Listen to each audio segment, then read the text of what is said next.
Erik, thank you so much for taking the time to sit with us this morning at the Action Sports and Culture Conference. I want to dive right in to earlier this year. You had just been promoted to CEO, and a month later, a global pandemic hits. And that was after, I think, spending less than a year in your former role as the content director. And from what I've read, it seemed like you had a lot of big plans as you came in, looking to revolutionize the contest series, looking to really integrate the media and content sides of the company. I'd love to know how the pandemic both expedited those plans and also what challenges the next 6 months brought to you that maybe you didn't foresee when you took the job. Yeah, well, it's certainly being the CEO of an international travel sport amid a pandemic was not on the remit, as they'd say. So that was a bit of a surprise. So when I joined the WSL from Harpo for being over there for 10 years, I came with the idea of turning and try to transition a sports league into a media company wrapped around a sports league. My background, from all those years at Harpo and everything I had done with Oprah before that had been really creating media assets and companies. And so we embarked on that prior year to doing that. And what became very, very clear was that there was a real moment to sort of innovate the competitive sports aspects of what we were doing. Things, for example, like we don't actually have a way to award the world titles in the water by design. It has to happen through a bit of chance. And so there was all of these ideas that had been percolating inside the WSL and some that our team had that when we got thrust into the pandemic, we really took a step back. And I asked two really important questions. Number one was, how do we not waste this crisis? So let's take advantage of the crisis. And then the second question, which was equally as important, was what are the things that we will actually regret not addressing when the pandemic's over? Because we all knew that we were going to come out of it, and we will come out of it. And so you sort of flash forward through all of that, and what the pandemic has allowed us to do is shut down the sport and actually rebuild it from the bottom up. So we have instituted a one-day playoff for both the men and women called the Wsl Finals. We've instituted a mid-season cut starting in 2022. We've created an entirely new pathway to pro, everything from the qualifying series, which will now be morphed into a regional series, and also to our challenger series, which is our mid-tier. And what the pandemic allowed us to do was reshape the entire architecture of the competitive landscape for our professionals. And we have 2,500 professional surfers, there are 56 countries, and you really don't have a time to put everything on hold because you're always surfing. And so we did, and we took full advantage of it.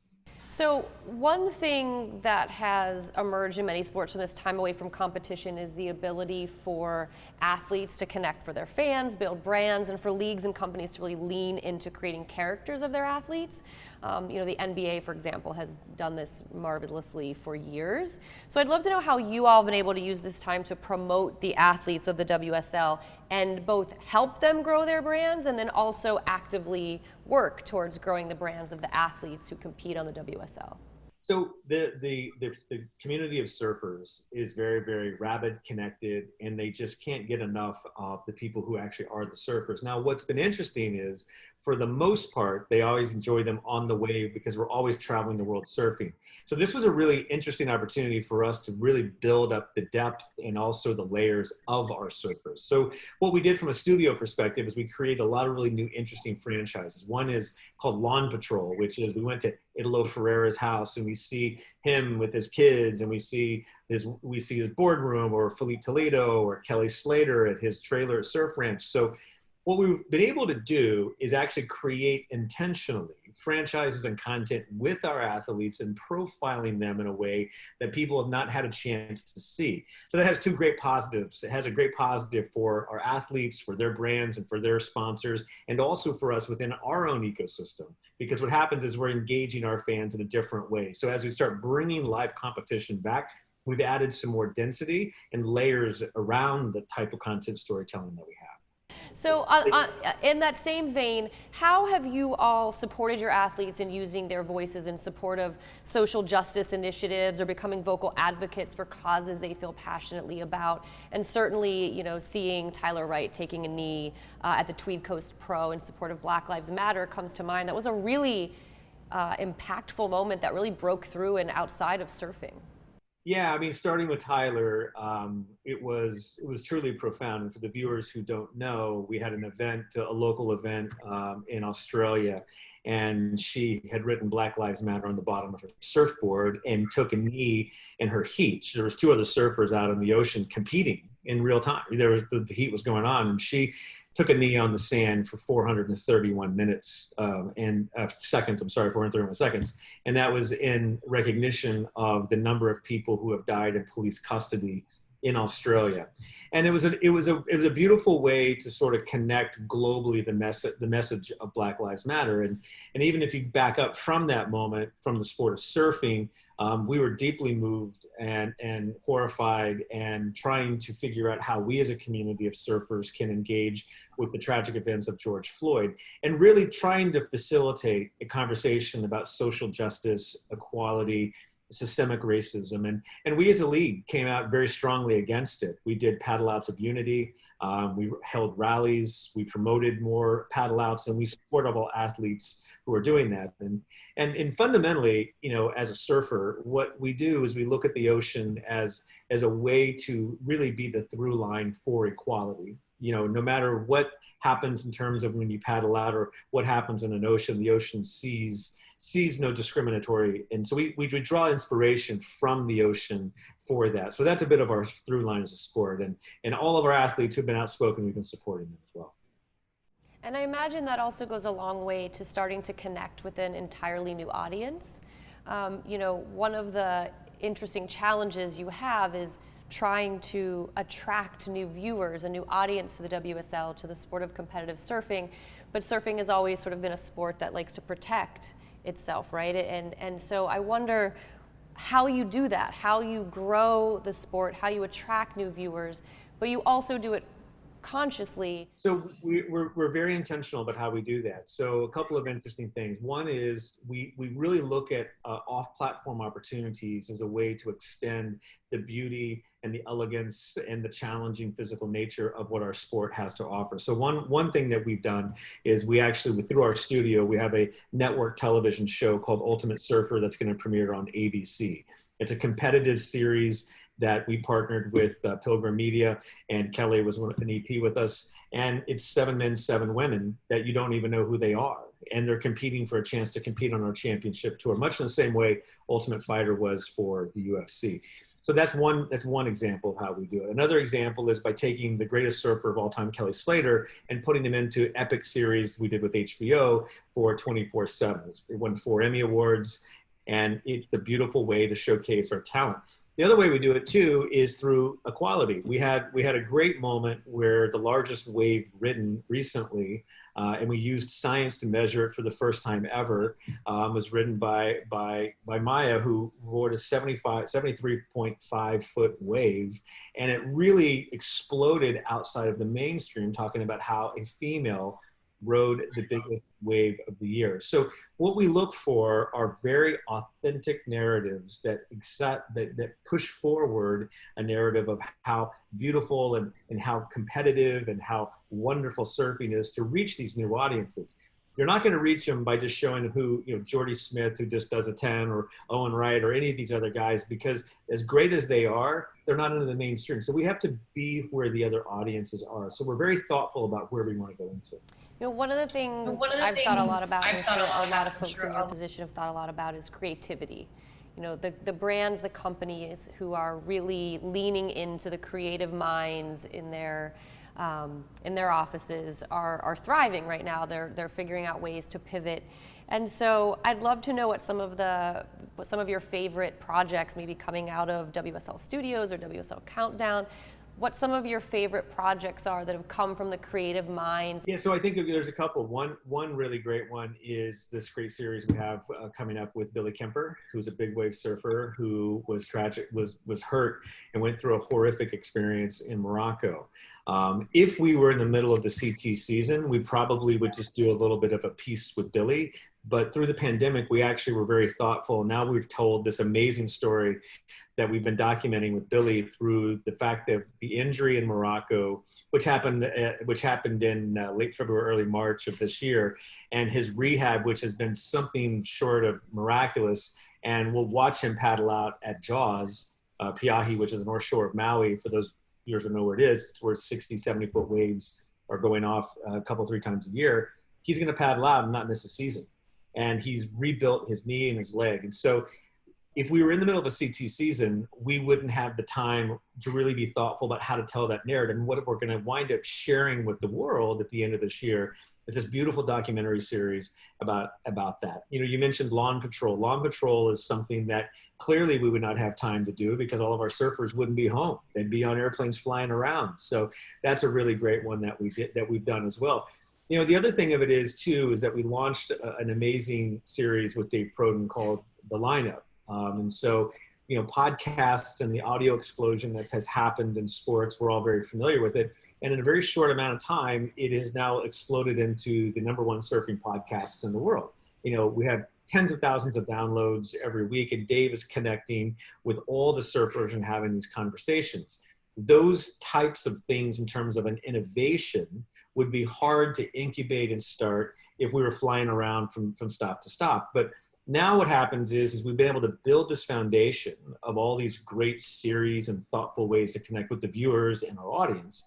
When the tour comes back this winter, we're going to be even stronger because now we have all these franchises and now the tour is on top of it. So constant, by the way, and everybody's got a little spare time. So the amount of emails I get, like, I got an idea to do this. I got an idea. At a certain point, you got to start saying no. You're sort of out of the idea business. And I'll share a saying that I have, that I say with our team all the time, is someone will call me with an idea and I'll go, well, what's the plan? And then they go, I go, an idea without a plan is only a thought. So we're out of the thought business. We need the idea business. So, but the creativity is at an all-time high for sure. Well, yeah, and if you have too many more ideas with plans, you start implementing all these, you're going to have to double your staff when you get back into the contest business, right? To pull all of this off. But it's really exciting to think about the future of the WSL in 2021 and beyond, and what it looks like, and the way in which it was actually shaped by this pandemic and this moment of pause is really, sort of a wonderful thing that's come out of this moment. And you know, I would say the other thing that, you know, from a creativity perspective, you know, one of the things that we've been super aggressive about is getting our athletes back in jerseys. And, you know, we feel very strongly that, you know, we are one of the safest sports actually outside. So, you know, surfing by definition is social distancing out in the ocean anyway. And pursuant to where people are, we've been able to execute a lot of events with the Countdown Series, which are effectively preseason regional events. We just finished one today, in fact. And so when you look at that, what that does is start instilling confidence into the marketplace that we can get back up and running like we're seeing with all sports. And the Countdown Series was a creative idea. It was sort of like, hey, what is a pathway to get our athletes back into a jersey, get them back onto the platform in addition to the other content? So they're all little pieces that start connecting so that when you do launch the CT Tour has a stronger platform to go from.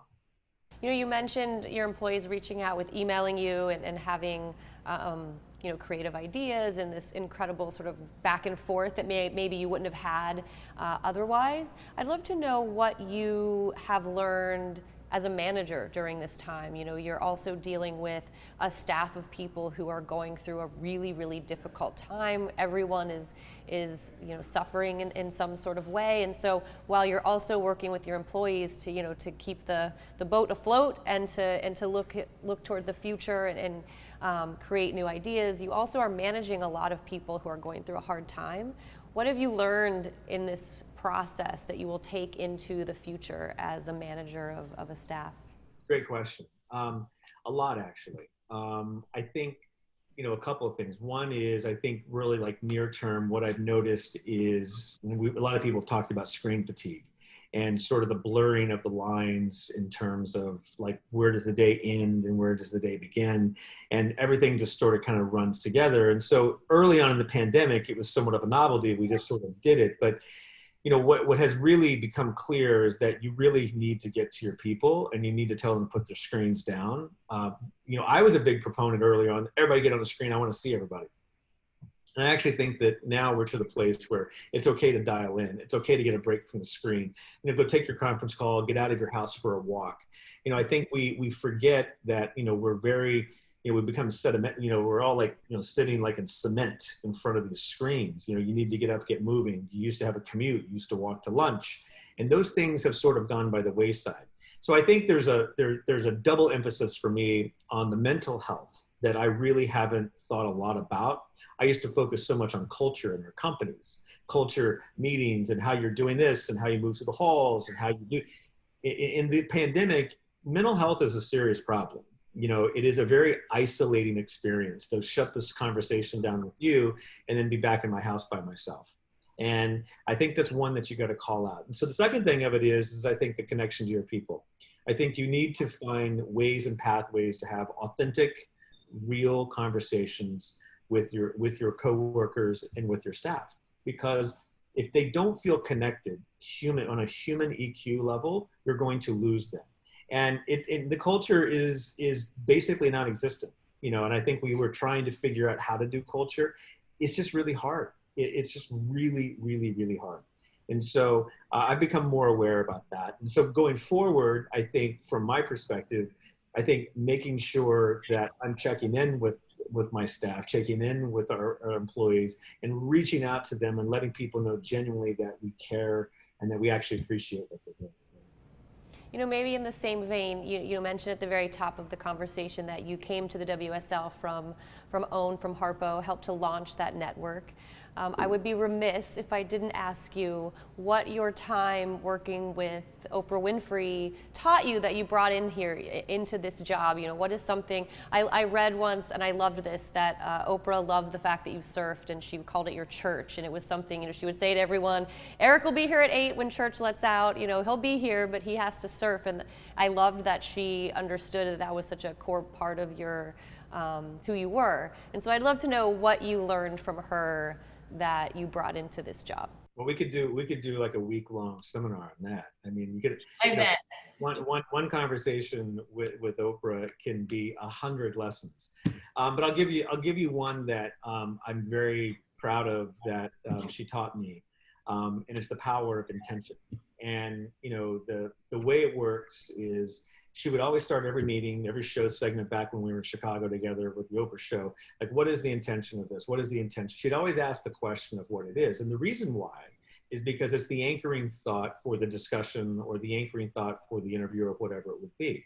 And what we learned is through the show, through promos, through marketing, through anything we did at OWN, we'd always start with the intention, make sure that matched it. And then when it worked or didn't work, we went back and asked the same question. Well, what was it we were trying to do, so we can reflect back and understand it? So when I got to the WSL, one of the things that I tried to employ our teams with was, let's start every meeting, every presentation with a statement of intention. So everybody understands what we're doing, because you've been a part of a lot of calls, I'm sure, in your career, where it's sort of like 10 minutes into it, you're like, what is it we're talking about? It's like, what happened? So I always start like, okay, the intention of this 30 minutes is going to be this. So everybody understands, makes it more productive. I'll never forget, we had somebody who was working for me at the studio, still at the office, still there, is Tim Greenberg. He and I, when I first started, were there. And I was banging on about this intention thing. And I'm in my office, and he walks in with a presentation, and it's and the first thing he had on the slide was intention. And he had like a statement of intention for what I was about to look. It was how show he was pitching. I was so excited, I took a picture. And I said, hold on a second. He goes, what are you doing? I go, I'm taking a picture of that. And I sent it to Oprah. And he goes, you're doing what? I go, yeah. And then so sent it to Oprah, like in the middle of the presentation, I showed him the cell phone, and he got the applause, and he got the wink, and he got the heart emoji. And I go, see, there you go. And I use that just as an example of the power of that tool, but also how there's just hundreds of lessons that come to me about how she has impacted my life personally and professionally. So, it was without a doubt the greatest 10 years of my professional career. Yeah, I just had this thought of seeing her as sort of an NFL head coach, and thinking about how her coaching tree has now spread out to companies around the country, probably around the world, bringing those lessons that they learned from working under her and sort of spread that throughout industries. You know, who would have thought that Oprah would be influencing the World Surf League in the way that she has? But it's such a great thought. Yeah, it's such a great thought to think of, you know, even just waking up and starting each day with an intention and being very intentional in the way. And I think I think it sort of it applies to everything. It applies to a conversation, applies to an email, applies to everything. And I think that, you know, she would say, you know, is that the more intentional or the more clear you are about the intention, the better and more measurable your outcome will become. And, you know, so that is the rigor that I try to employ through, you know, through things that we do. Well, Erik, I can't tell you, I could do this for another 20 minutes. The time flew by. We so appreciate you taking the time to be here with us. I know your schedule's pretty busy. Hopefully you're going to get out for a surf maybe later today. Well, I might be, and who knows, I may run into somebody else out there in the water. I might see you out there. Great. Thanks so much, Erik. You're welcome. All right. Aloha.